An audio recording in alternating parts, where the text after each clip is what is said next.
আমার বিড়াল তো কৃমির ওষুধও চেটেপুটে খেয়ে ফেললো। চলুন দেখে নিই আমি কিভাবে বিড়ালদের কৃমির ওষুধ খাওয়াই। মানুষের যেমন বিভিন্ন রোগ হয় বিড়ালদের ক্ষেত্রেও কিন্তু তেমনই বিভিন্ন রোগ দেখা দেয়। তার মধ্যে কৃমি হওয়া একটা অন্যতম কমন রোগ।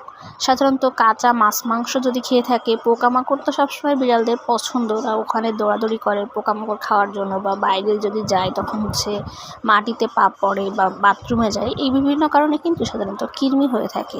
তাই বিড়ালদেরকে কৃমির ওষুধ দিতে হয়। আমি এই প্যারাফেটটাসকে ওদেরকে খাওয়ালাম, তাই একটা ভিডিও করলাম সবার জন্য। একমি কোম্পানির এই প্যারাফেটটা, এখানে 10 গ্রাম আছে কৃমির ওষুধটা টোটাল। এটা গরু, ছাগল, হাঁস, মুরগি সবাইকেই খাওয়ানো যাবে।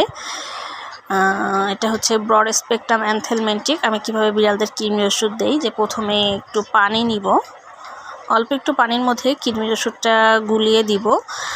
এটা আসলে পার কেজি বডি ওয়েটের জন্য 110 থেকে 220 মিলিগ্রাম পর্যন্ত খাওয়াতে হবে। তো আমার বিড়ালদের কারোরই হচ্ছে 1 কেজি বডি ওয়েট হয়নি, তো আমি একটু অল্প করেই নিব পানির মধ্যে। এই যে বিড়াল চলে আসছে। এখানে একটা জিনিস মনে করাই দিই, যে বিড়ালকে কিন্তু ওভারনাইট না খেয়ে রাখতে হবে, তাহলে সকালবেলা ওটা খালি পেটে খাওয়াইতে হবে।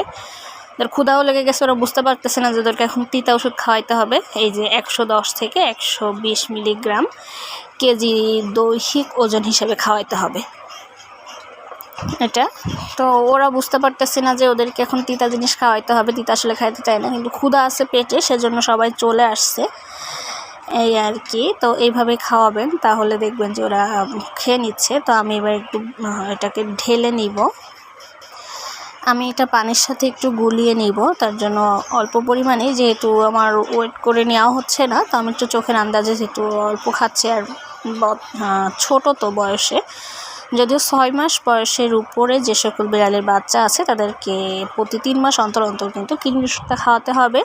আমি সুন্দর করে গুলিয়ে নিলাম। ওদেরকে প্রথমে একটু দেওয়ার চেষ্টা করতেছিলাম যে খালি খালি খায় কি না। ওরা আসলে পানি একদমই খায় না, সেখানে আবার পানির মধ্যে ওষুধ দেয়, আমি জানি ওটা কখনোই খাবে না। দেখেন ও খেলতেছে এটা নিয়ে, ভাবতেছে ওকে মনে হয় ভাত দিব, মাছ দিব, সেজন্য সবাই চলে আসছে। আমি এখন কি করব, এই যে ভাত নিয়ে আসছে একটা বাটিতে, আর মাছ একটু সিদ্ধ করে নিয়ে আসছি। এটা খাওয়ার পর ভাতটা দিয়ে দিব আগে।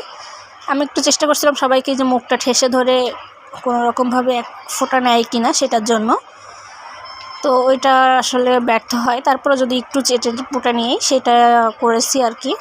তারপরে এই যে একটু মাছ বেছে নিচ্ছি, বেছে আমি জাস্ট ওই পানিটার মধ্যেই এটা মাখাবো। দেখেন এখন কিন্তু বুঝতে পারতেছেন, এই যে আমার মাখানোর আগেই অল্প একটু ভাত দিতে চাইছিলাম, তার আগে সবাই মুখ দেওয়া খাওয়া শুরু করছে। একদম পুরা চেটে পুটে খেয়ে ফেলতেছে। যে 2 জন খাচ্ছে, 3 জন এখন জায়গা পাচ্ছে না, তাই আমি আরেকজনকে হাতে করে খাওয়াই দিচ্ছি। এখানে যারা বুঝতে পারতেছে না ওষুধ খাচ্ছে, পেটে ক্ষুধা আসছে, এটা কিন্তু তিতা লাগতেছে মাছটা, তাও তারা খেয়ে ফেলতেছে। ওষুধের ডোজটা বেশি দেবে, অল্প একটু মাছ দিয়ে, যাতে বেশি দিলে তারপর তিতা বুঝতে পারবে হঠাৎ করে, তখন আর খাবে না, সেজন্য এটা কিন্তু আমি অল্পই রেখেছি। তারপরে যে সবাইকে সুন্দর করে খাইয়ে দিলাম, সবাই খেয়ে ফেললো হাসি মুখ করে, সোনা মুখ করে। এরপর এখন আমি আবার ভাত দিয়ে এমনি নর্মাল মাছ দিয়ে এবার ওদের খাবারটা দিয়ে দিব। কিন্তু এর আগে কিন্তু ওরা না খেয়েছিল, দেখেন আমার হাতটা চেটেও খাচ্ছে, যে মাছের গন্ধ, বুঝতে পারতেছে না যে ওরা ওষুধ খাচ্ছে। তো এইভাবে চাইলে কেউ খাওয়াইতে পারেন। আর এখানে একটা জিনিস, যে এই জিনিসটা, এই কৃমির ওষুধটা খাওয়ানোর পরে বিড়ালকে অলমোস্ট 1 থেকে 1.5 দিন পর্যন্ত কোনো চিকেন দেওয়া যাবে না, মাছ দিতে পারেন, সমস্যা নেই। এই যে ভাতটা মাখিয়ে দিয়েছি, এবার ওরা আসলে হাত থেকে ভাত খাইতে বেশি পছন্দ করে। মাছ দিয়ে ভাতটা মাখাইছিল 2 জন 3 জনে, ওকেই আলাদা দিয়েছিলাম, খেয়ে ফেলছে। তো ওরা কিন্তু বুঝতে পারলো না, এই সোনামুখ করে সবাই খেয়ে ফেললো। এভাবে চেষ্টা করতে পারেন যারা বিড়ালদেরকে ওষুধ খাওয়াইতে পারেন না, কৃমির ওষুধটা। কারণ অনেকেই বলে যে এই পানিটা, লিকুইডটা ড্রপার দিয়ে খাওয়াই দিতে, কিন্তু ওটা খাওয়ানো আমার জন্য মনে হয় যে বেশি কষ্ট। তার থেকে আমি একটু মাছের সাথে মিশিয়ে দিলাম, সুন্দরভাবে ওরা খেয়ে নিল। তো সবাই বিড়ালদেরকে কৃমির ওষুধ খাওয়াতে পারেন।